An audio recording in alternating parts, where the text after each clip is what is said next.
Hello, podcast listeners. You are now listening to the Coffee, Health, and Science podcast. I'm your host, Jordan River, and I want to thank you for tuning in today. Before we get started, I urge you, as always, to spread the show. Share the Coffee, Health, and Science podcast with a friend, with a coffee lover, with someone who's into health. We appreciate the grassroots growth. Today, we have a very interesting episode. We are covering hormonal health. I'm very excited to dive into this topic, and today's guest is a board-certified medicine specialist. He is the founder of the Platte Wellness Center. He's also an author and so much more. We have Michael Platt on the line. How's it going, Michael? Everything's going fine. Fantastic. Thank you for joining us today. Listen, your specialty, hormones. You've written a couple of books, such as The Miracle of Bioidentical Hormones. He's in another book he's authored is Adrenaline Dominance. Can we start from kind of a 30,000-foot view and talk about hormones' role in healthy bodily functioning and illness and just overall wellness? Well, the interesting thing is that hormones control every system in the body. Everything in the body is controlled by hormones. And yet doctors get very little or no training in hormones, which is surprising. And, doctors, most people probably realize by now that they're not trained to treat the cause of illness. And very often, hormones out of balance are the cause of illness. So, so the whole thing about hormones, obviously, it's a very important subject. Right. So let me ask you this. They say that, our modern society is kind of assaulting our endocrine system and our hormonal health. Do you think that is true? And could you kind of elaborate on that? Well, we live in a very stress-filled world, if you will. Mm-hmm. And the primary cause of stress is a hormone called adrenaline. And, everybody's heard of adrenaline. It's called, the fight or flight hormone. Right. But what's interesting is that danger is a very rare reason why the body releases adrenaline. And we'll talk about why the body puts out adrenaline. And what people will find interesting is that excess adrenaline is the cause of many conditions. And a lot of these are felt to be incurable. And yet they're easy to treat. But yes, we live in a very stress-filled world. We really do. Mm. And, there's time pressure, there's, things that need to be done. And anyway, and so we are affected. This does affect our health. There's no question. So let's get right into it then. You talk about how, you're right. We've all understood adrenaline as the, there's a tiger coming to get you, and it's that rush of stimulant and strengthening hormone, kind of like a steroid for that short-term survival technique, right? But you're saying that we're kind of activating this hormone in an unnatural way. We're in the rat race, and it's kind of causing this adrenaline, this low-grade adrenaline release. What is causing that? Well, here's the thing. Any time the body feels that the brain is running out of fuel, it releases adrenaline to raise sugar levels for the brain. And most people do not realize that the brain uses more sugar per weight than any other tissue in the body. And anytime the body detects that the brain is running out of fuel, it just puts out adrenaline. Wow. Now, this can happen all day or all night, and both. And people wonder sometimes why they have trouble sleeping, or why they keep on waking up, or why they grind their teeth, or why they have this urge to urinate when they're sleeping. This is all adrenaline. Whoa. And during the day, when people find that they have cold hands or cold feet, or, that's adrenaline also. Tension in the back of the neck, anger issues, road rage. This is all adrenaline. Wow. And some people wake up with low back pain and pain along the side of a hip, and they have fatigue, and this is fibromyalgia. 10 million people in this country have fibromyalgia, and they've all been told there's no cure for it, and yet it's a very easy pain condition to get rid of. People have heard of ADHD. There are probably over 100 million people in this country with ADHD, and ADHD is all about adrenaline. And, and it starts early. people may have heard of babies that have colic, that do a lot of, crying. That's adrenaline also. And these are the babies that do a lot of kicking when they're in the womb, which is also adrenaline, by the way. So, and you can get rid of colic in less than 3 minutes instead of, staying up all night with a crying baby. And then, you have the terrible twos, which is adrenaline. And then you go into children that have bedwetting. Bedwetting is only caused by excess adrenaline. So I'm just saying, we live in an adrenalized world, but nobody ever talks about it. The book that I wrote called Adrenaline Dominance, it's the only book that has ever been written that talks about the clinical consequences of too much adrenaline. That is fascinating. So what is a solution in these types of scenarios? Well, again, it all comes down to treating the cause of an illness. Now, for example, if somebody has a lot of adrenaline, you have to approach it from the reason why the body's putting out adrenaline. And what makes it relatively simple, there's only 2 reasons basically why the body puts out adrenaline. One is if you're in danger, but we've already mentioned that that's not a common reason. The body is putting out adrenaline to raise sugar levels for the brain. So right away that tells you that providing the right fuel to the brain, the body doesn't have to use adrenaline. And so the brain uses 2 different fuels. One is glucose. That's the only type of sugar that it uses. And the best source of glucose for the brain, I wish I could say candy and soda, which are good sources of glucose, but the problem is they produce a lot of insulin, which lowers glucose levels. So the best source of glucose for the brain actually comes from vegetables. And, you don't think of vegetables as providing sugar, but, they're carbohydrates. They do break down into sugar, but they don't produce or stimulate the release of a lot of insulin. Wow. So this is why vegetables are a good source of glucose for the brain. And then the other fuel, which may be even more important than glucose for the brain, are ketones. And everybody has heard of a ketogenic diet, which I usually don't recommend because it's a very hard diet to accomplish. The best source of ketones comes from coconut oil or MCT oil. And my favorite. And I know that's even a touchy subject in the medical community. But as someone who has experienced this and needs to keep my brain fueled, I see a massive difference on the MCT oil. I'm glad that you give it the green light. Well, those are the 2 fuels the brain uses, and people need to understand that the brain uses a fuel about every 3 hours or so. So it's not a matter of just using the fuel once a day. You really throughout the day is good, and especially before going to sleep is a good time to provide fuel because adrenaline peaks at 2:30 in the morning. A lot of people get up at that time to urinate because adrenaline gives people that urge to urinate. Women, on television, they advertise what they call an overactive bladder. These are women that have to run to the bathroom, every time they have to urinate. And some of them have leakage of urine while running to the bathroom. They call that urgency incontinence. But again, it's adrenaline and very easy to fix. That's someone are getting Botox injections in the bladder to treat this. And that means for the next 3 months, they have to catheterize themselves every time they need to urinate, which I'm sure they don't realize that before they get the injection. That is brutal, as opposed to just, you're just saying, take a look at the hormones, take a look at the adrenaline.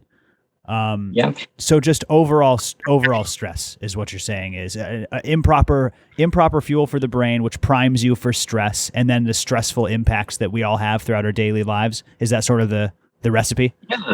That's a good way of putting it. Yes, absolutely. How else does sleep play into hormonal health in general, and specifically the adrenaline? Well, it just said, the reason why adrenaline peaks around 2:30 in the morning is that you have to remember that the brain is going a long time without fuel coming in around that time. People usually eat dinner around 6 or 7 or whatever. And so by the time 2:30 runs around, the brain is out of fuel. And that's when the body puts out adrenaline.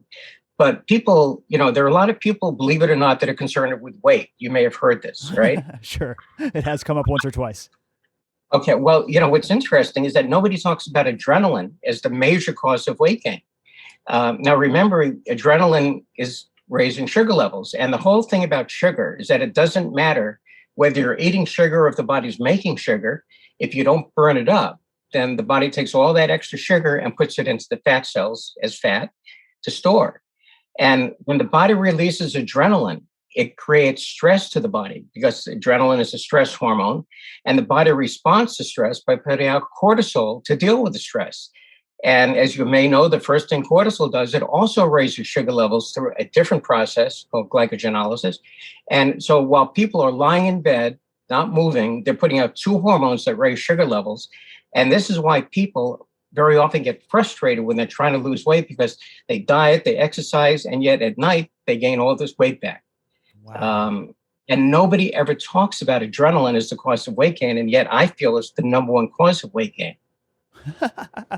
Well, that doesn't surprise me, Michael, but I will say I do want to corroborate that because we talk about this all the time with weight gain specialists is stress. Oh, stress is stress. I'm thinking that the chemical, processor, the catalyst of that stressful experience is the adrenaline. That's what you're arguing. So I don't think there's any weight gain specialist that would argue against you there as far as stress contributing to weight gain. I think that's probably the mechanism you just described. Exactly. And the bottom line here that I really want people to understand is that it's not hard to get people well. You just have to approach the reason why they're not well from the reason why they're not well. And your listeners should realize I got in a lot of trouble for taking people off drugs, because it upset a lot of physicians, and because that's the one thing they know is to get on drugs. You have a problem, take a drug for it. So, so they got in touch with the medical board, and the medical boards are funded by drug companies. So anyway, so I'm not well liked by the medical. You're hip to it. Yeah, you're hip to it here on the podcast, man. I mean, listen, we've all understood that the recommended diets have gotten us fatter than ever. We've all understood that the opiate epidemic was, created by the medical industry that was supposed to keep us well. So I think that it is about doing your own research, taking control of your own health. But there's so much that we're still learning, I feel, and so much that goes undiscussed. Like you said, it fascinates me that, they talk about you get a couple hours or a day or whatever it is of nutritional training in medical school. And then, like you said, you have no hormonal education. I think that needs to change and will probably be very beneficial when it does. If doctors knew a little bit about hormones, when I did my training, they used to call cholesterol the poor man's thyroid test. And the reason for that is that the thyroid controls cholesterol metabolism. Wow. And look at all these millions of people that are on statin drugs, which are really toxic. Yeah. Not just brain damage and memory loss and permanent nerve damage and irreversible kidney failure and heart damage and sudden death. There's a 50% incidence of diabetes with some of these statin drugs. And, and yet these are the largest selling drugs in the world. Yeah. And yet most, people don't realize that people with the highest cholesterols have the greatest longevity. And 75% of people that do have heart attacks have it with a low cholesterol. I've heard that as well. Yeah. I heard that from a cardiologist on this show, is that most of the episodes that people had come from people with a lower amount of blockages and a lower amount of cholesterol. I don't know, man. It's you got to do what you can. You absolutely must do what you can. I guess that leads well into something I want to talk to you about. I'm sure you'll be excited to speak on this here. The Platte Wellness Center. What is your overriding mission and what are you accomplishing there? Well, it all comes down to, again, treating the cause of illness. And what I discovered over the years, especially when it comes to hormones, is how adrenaline ties into all this. My mother died of breast cancer when she was 61 years old. And I realized right after she died that I had inherited her hormones. People don't realize that men and women have the identical hormones, different levels, but exactly the same hormones. Right. And I had inherited her low progesterone and tendency to have too much insulin and stuff like this. And I used to have to slap my face when I was driving, trying to keep my eyes open.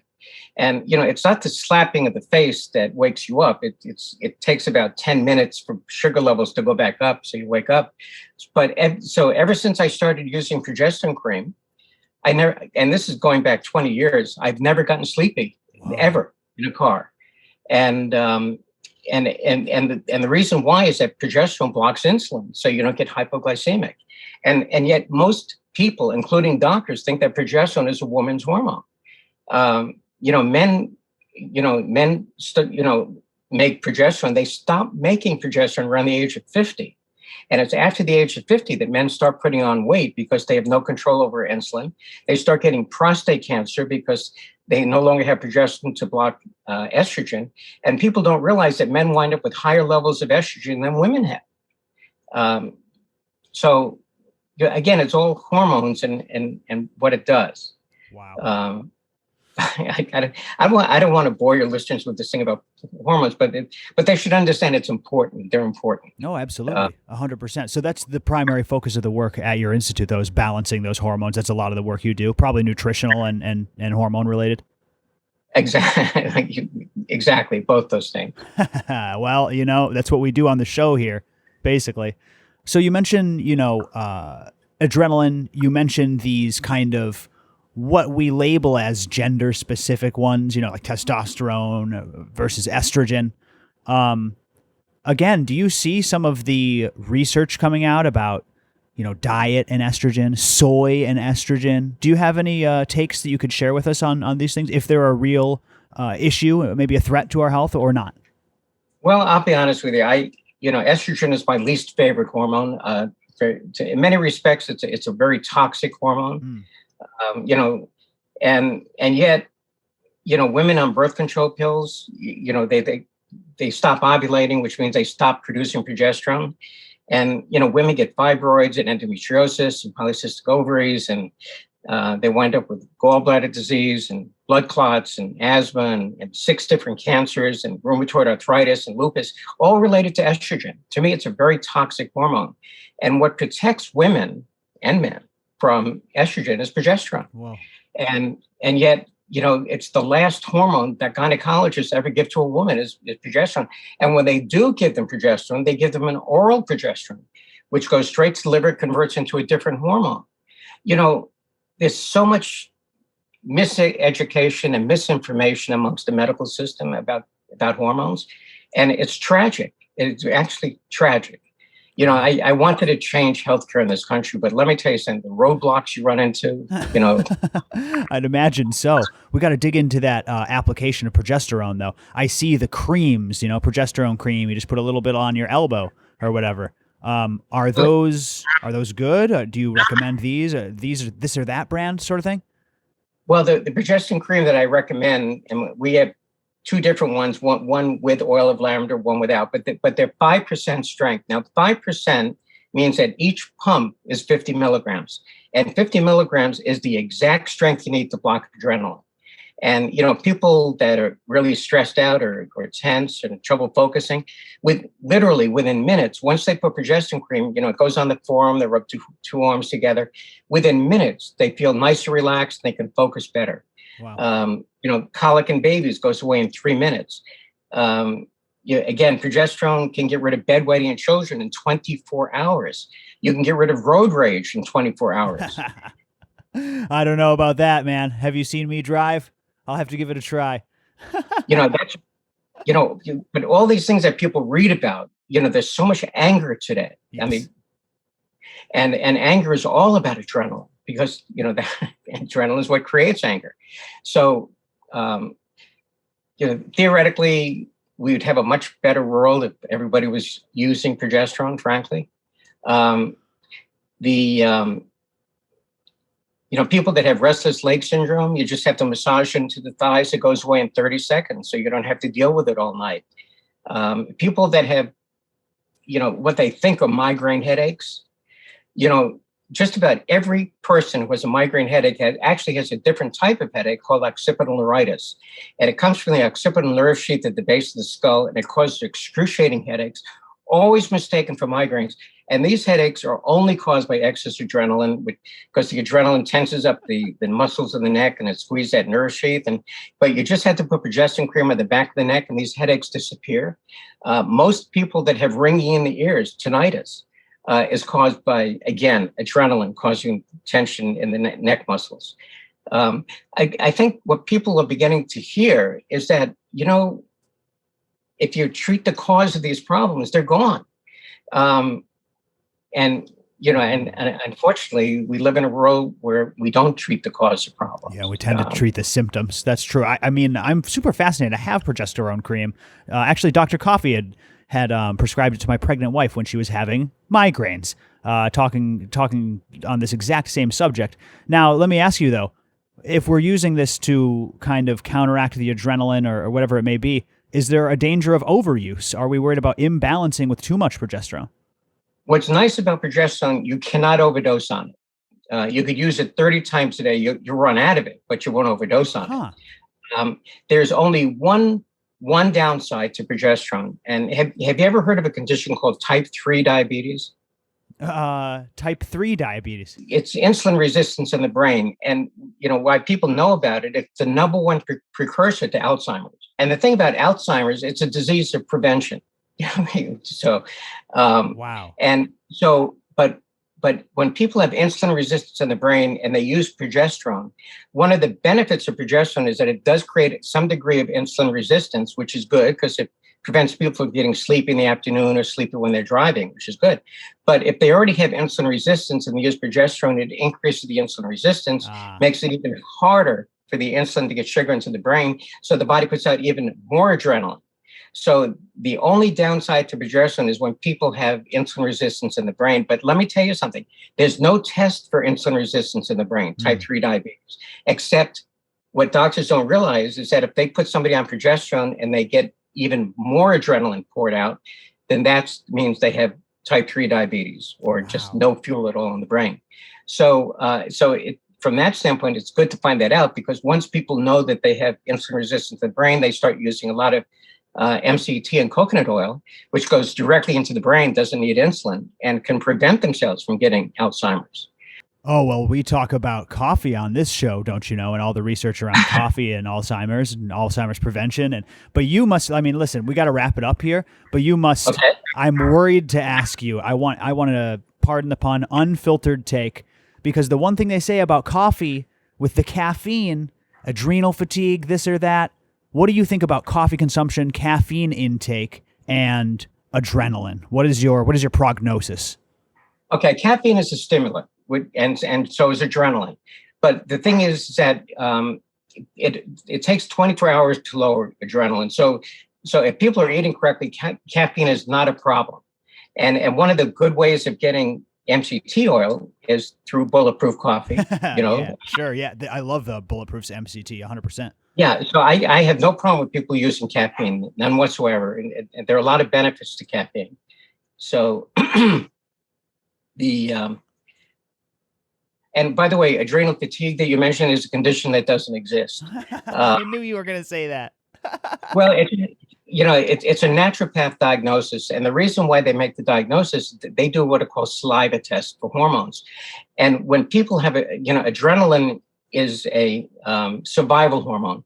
And part of the survival response, it cuts off blood supply to areas of the body not needed for survival. That's where cold hands and cold feet comes from. That's where constipation from IBS comes from. But it also cuts off blood supply to the salivary glands, which are also not needed for survival. So because of that, hormones don't get into the saliva. So when they do a saliva test, they get a low cortisol. And based on the low cortisol in the saliva, they diagnose adrenal fatigue. If they did a blood test, they would actually find that the cortisol level is high if they do it before 9 o'clock. Oh, wow. You think there's a testing flaw within that? Yeah, like so adrenal said, kind of pseudo diagnosis that we hear so much about now. Yeah, adrenal fatigue is really adrenaline dominance. And all the symptoms of adrenal fatigue were those of adrenaline dominance. But they try to raise cortisol levels when they're already raised to begin with. So, well, now we have the adrenaline expert on, and he's setting the record straight, everybody. Michael Platt, creator of the Platte Wellness Institute. Thank you for taking the time, Michael. This was amazing. Websites? What can we give out here for the listeners to find more of you? Well, it's www.plattewellness.com. And I'm always available to answer questions. If they just have to call the office number, it'll go straight through to my cell phone. So I'm there to answer questions. Awesome. Absolutely love it. Check it out, everybody. The Platte Wellness Center. This is Jordan River and Michael Platt signing off saying, have an extraordinary day. We'll see you next time on the Coffee, Health, and Science Podcast.